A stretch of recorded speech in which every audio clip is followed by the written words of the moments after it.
Salut tout le monde, bienvenue sur Sprout Social, un outil pour gérer nos réseaux sociaux en un seul endroit. Comme vous voyez, on a droit à un essai de 30 jours. Et c'est quoi, un seul endroit? Ça nous permet de gérer plusieurs réseaux sociaux au même endroit. Au lieu de voir les stats partout, Sprout Social nous permet de voir TikTok, Insta, Google Business, Shopify, YouTube, LinkedIn, Facebook et autres réseaux sur une seule plateforme de façon centralisée. OK? Donc voilà, on va l'essayer gratuitement, on prend l'essai de 30 jours et hop, on peut simplement se connecter. On y va. Vous voyez, ici on nous demande de connecter notre profil et voilà, on clique sur suivant. Là, on peut personnaliser notre compte, le nom de l'organisation, qui écrit le mieux, quel type de boulot, etc. Bref, peu importe. Suivant. Et voilà, on est dans l'outil, on peut commencer à l'utiliser. Comment connecter un réseau social à Sprout Social? On va dans la section compte pour connecter un profil. Là, on a tous les outils réseaux sociaux. Connectons YouTube, par exemple. Voilà, c'est connecté. On clique sur enregistrer. OK? Et maintenant, notre YouTube est connecté, par exemple. Si je vais dans messages, je peux voir ceux de YouTube. Comment voir les messages reçus via tous les outils de médias sociaux dans Sprout Social?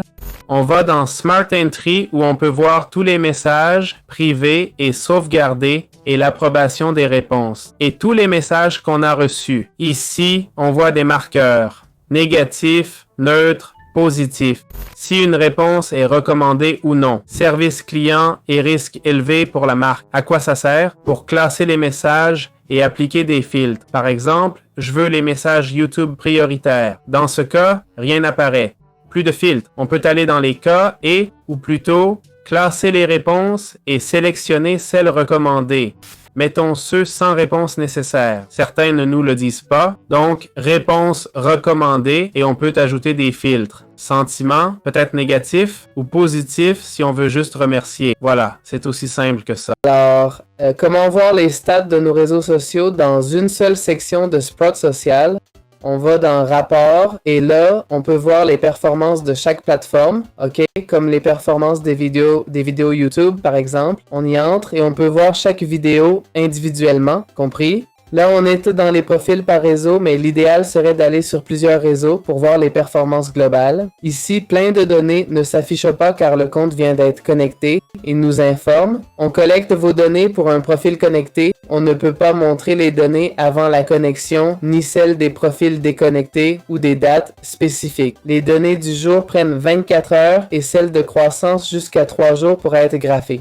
Ici, on nous montre un mode démo avec les impressions, engagements et clics, d'accord? Et d'autres stats des réseaux sociaux. Moi, je m'intéresse à YouTube en bas où on voit les vues de chaque source vidéo, ok? Voilà, c'est simple de voir les stats de tous nos réseaux sociaux. Comme vous voyez, plein de possibilités, c'est tout. Alors, comment fonctionnent les bots Sprout Social?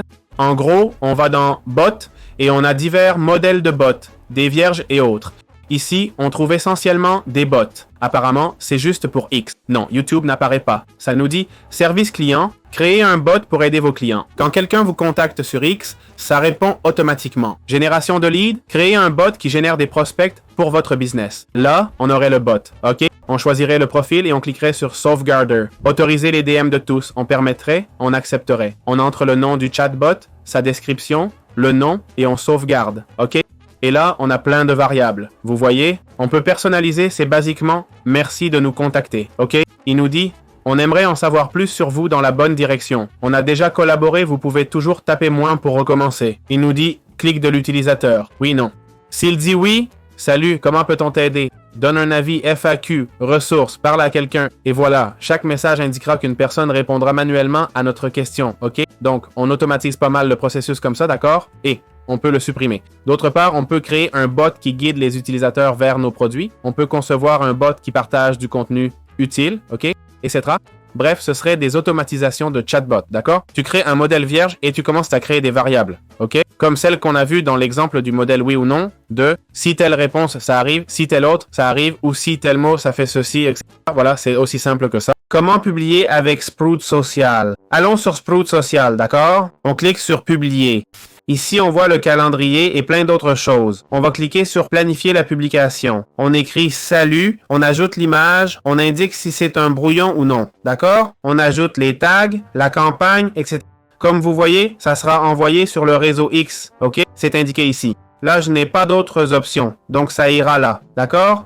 Dans ce cas, ce post. Évidemment, on ne peut pas publier de vidéos d'ici, ok? Juste des posts. Ici, on a les brouillons, les posts à approuver, ceux rejetés, ok? Diverses campagnes, actives ou archivées, posts avec erreur, etc. Voilà, c'est aussi simple que ça. Comment inviter un utilisateur dans Sprout Social? Imaginons qu'on ait déjà tous nos réseaux sociaux sur Sprout Social et qu'on doive commencer la gestion. Évidemment, on ne peut pas tout gérer seul. C'est là que notre équipe intervient. On va dans Paramètres, on clique sur Inviter un membre et là on entre le nom, prénom, email et rôle. OK? Selon le rôle, il pourra faire plus ou moins, déconnecter des réseaux, gérer des campagnes, activer des bots, etc. On a aussi des permissions de profil à configurer si on veut. Une fois tout prêt, on envoie l'invitation. C'est aussi simple que ça. J'espère que ça vous a plu. Bien, voyons les plans de Sprout Social. D'abord, cet outil m'intéresse. OK. On a plusieurs chaînes. Une par langue, anglais, espagnol, brésilien, russe, arabe, portugais, etc. OK? Jusqu'à 13. Elles sont sur la page d'accueil. OK? On va cliquer sur Commencer et je suis vraiment intéressé. C'est un bon outil de gestion, de réponse et pour centraliser les stats. Cliquons sur Commencer et voyons les prix. Franchement, je ne m'attendais pas. Ah, OK, ce sont des tarifs annuels. Je pensais à 30 $ par mois maximum. Passons au tarif mensuel, OK?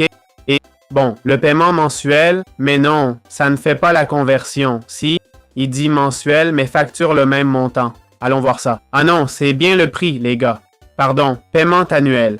388 $, le moins cher. Mensuel, 250 $ par mois. Oh là là, et moi qui pensais payer 30 $ max, hein? Et ça permet que 5 profils sociaux. Wow, quel prix énorme. Clairement pour les gros canaux, non? Avec beaucoup de trafic, car 250 $ par mois, c'est énorme. On peut en tirer profit, mais on n'a que 5 profils. Il nous en faudrait 13. Et un utilisateur, ça veut dire 2 abos pour une équipe? J'espère que non. Bon, d'un côté, on a l'offre pro, utilisateur et profil illimité pour 400 $ par mois. Perso, j'aimerais bien que, plutôt que tout avoir, car moi, je ne veux pas tout. Je m'intéresse à certaines fonctions, comme les stats générales, la gestion des réponses, etc. Ce serait cool de choisir juste ça et payer que pour ça, non? Voyons ce que je pense des prix. Je les trouve très chers. C'est vrai qu'ils n'ont pas de concurrence, étant le meilleur outil. Mais je comprends que si on bosse dans les réseaux sociaux et qu'on utilise bien Sprout Social, on peut en tirer un sacré avantage. C'est sûr que 300 $ par mois, ça se réfléchit. Voilà, c'est tout. J'espère que ça vous a plu.